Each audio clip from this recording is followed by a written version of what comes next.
They're both represented by, dominance MMA, which makes the fight that much easier for Ali Abdelaziz to make the fight happen. Jorge Masvidal, whatever he says he's gonna do, he's gonna do it. You know what I'm saying? Like, he's a guy that doesn't bend the rules. He's a guy that breaks the rules. Who doesn't want to see two explosive fighters going at it with, more importantly, two personalities that are very similar, but yet very different. This dude's just all talk. And I don't understand why Georgia wanted to reopen that kind of worms, honestly. Rolling with the triple C, I'ma make them bend the knee. Rolling with the triple C, don't really count the What's up, everybody? I'm your host, Henry Cejudo, aka Triple C. And on today's episode, we got something special. Because guess what, guys? Mr. 305 is making a comeback. Yup, that's right. I'm talking about Street Jesus. What are the three potential opponents that Jorge Masvidal may have, guys? This is exciting, man, because I tell you what, man, Jorge Masvidal has become a fan favorite. So I'm here to talk about the three potential opponents that Masvidal could have. And this episode is brought to you by the one and only F3 Energy. It's not just energy, it's fuel, it's focus until I am damn finished. So you guys make sure to go to f3energy.com and get your fuel on.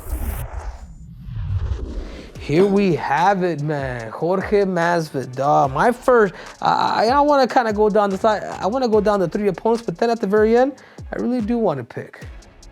But the first fight that I see of a guy like Jorge Masvidal upon his 2025 return is I would love to see him against Conor McGregor.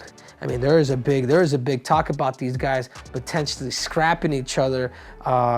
In the beginning of a couple years ago, where they're both kind of, and the UFC kind of liked that whole thing, and particularly because I don't know if McGregor could really make 155 pounds. He's going to be hurting. I think he should be fighting at 170 pounds, and I like that. Why do I like that? It's because this guy, obviously, Jorge Masvidal, whatever he says he's gonna do, he's gonna do it. You know what I'm saying? Like, he's a guy that doesn't bend the rules. He's a guy that breaks the rules. He don't care, dude. He's like Mike Tyson, but then so is a guy like Conor McGregor. Conor McGregor is fuck. He'll do whatever it takes to to get under anybody's skin. But not just that, but also stylistically. With Conor McGregor being a southpaw and George having the ability to actually mix, I think this fight will bring in fireworks because of the striking delight. I don't think George will want to take this dude down. Will he? Does he have the ability to? 100%. But I also do feel like Conor McGregor through the past, if he was able to escape a guy like Khabib Nurmagomedov, the fight's going to pretty much come down to this. And who doesn't want to see two explosive fighters going at it with, more importantly, two personalities that are very similar, but yet very different. I like this fight. This is the fight that really jumps at me in the beginning, particularly because Conor McGregor hasn't fought. And I guarantee you, if you entice him with a fight with Jorge Masvidal, I think it's something that's very doable. I don't think it's too far stretched. So if I'm a guy like Conor McGregor, I'd say, Michael Chandler, see you later. But without further ado, guys, the next one that I think would also be a great matchup, and particularly because Vicente Luque did call him out after he beat his opponent, after he hurt him, and then he eventually tapped him out. And they've been kind of chirping back and forth. Masvidal actually called him out too. He was like, all right, Vicente, you want to go? We're both out of Florida. Why don't we both fight? And as of now, man, they're both represented by, dominance MMA, which makes the fight that much easier for Ali Abdelaziz to make the fight happen. Stylistically, it's almost kind of like the same thing. This guy is very underrated technically, man. Very underrated tactically too. This guy has wins over Bilal Muhammad. This guy has wins over a lot of great fighters. And I feel like from the experience-wise, this fight is very, very even in that sense. I think where I will give Jorge the advantages, I do feel like he's a little bit faster, a little bit, maybe not so much the faster, but more explosive, more like surprise, kind of like how he caught Darren Till. These are areas where you really do got to be careful against an explosive blitz fighter like Jorge Masvidal. And without further ado, guys, let's get a drum roll.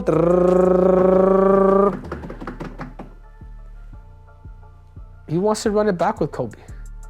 Jorge Masvidal wants to run it back with Colby. I personally don't like this fight because this dude doesn't have a title. This dude's just all talk. And I don't understand why George would want to reopen that kind of worms, honestly. You know, particularly because this dude's freaking suing everybody that says anything to him. You know, stylistically, I don't like it, but I do believe that with time, and particularly seeing how sometimes Colby Covington will freaking tuck his tail between his legs, it's a very winnable fight for Masvidal. Even though that first fight, he pretty much got grinded out, I do believe with Jorge's, with a good training camp and bringing Bo Nickel and bringing a lot of these guys who have been there before, that he could really beat a guy like Colby Covington. Like Colby Covington, he's already thinking of the WWE. If Colby Covington ain't sitting on that thumb, he's thinking of the WWE. So here we have it, the three foes. I mean, if I'm Masvidal and if I'm the UFC and if I want to do a spectacle with two legends, with two guys that have brought in a lot of eyeballs into the UFC, and if I had to pick one of these guys, you know, of course, I gotta go with one right here, Conor McGregor. Conor McGregor. But the question is will Conor McGregor sign the actual contract, or does he just want to hang out and just troll and talk shit and maybe call out Michael Chandler? I say you skip Michael Chandler. Michael Chandler's he's already fought. He's already fought people. It's whatever, dude. It's not even, anyways. But this is the real option right here because we just don't know with Conor McGregor being a wild card. The only fight that really makes logic to me, I say you skip Colby. And I think this is the guy you actually go with, if it ain't Conor McGregor. I believe you guys are closer in age. You guys are well experienced, both of you guys. You guys are both from the same management. So I do believe that if Masvidal does not get Conor McGregor, the next logical fight for him is against Vicente Luque. I like that, man. I like that. I think they have to continue to keep chirping to really sell that fight, to really hype it up. Because I know George will, but will Vicente actually go out and actually bump those lips? Because you guys know, guys, as you guys get older, this guy's gonna be getting pay-per-view points regardless of who is it that he's actually fighting. So he has to sell that fight. He has a good deal with the UFC because he's earned that with that name. Let's not forget what he did to Ben Askren.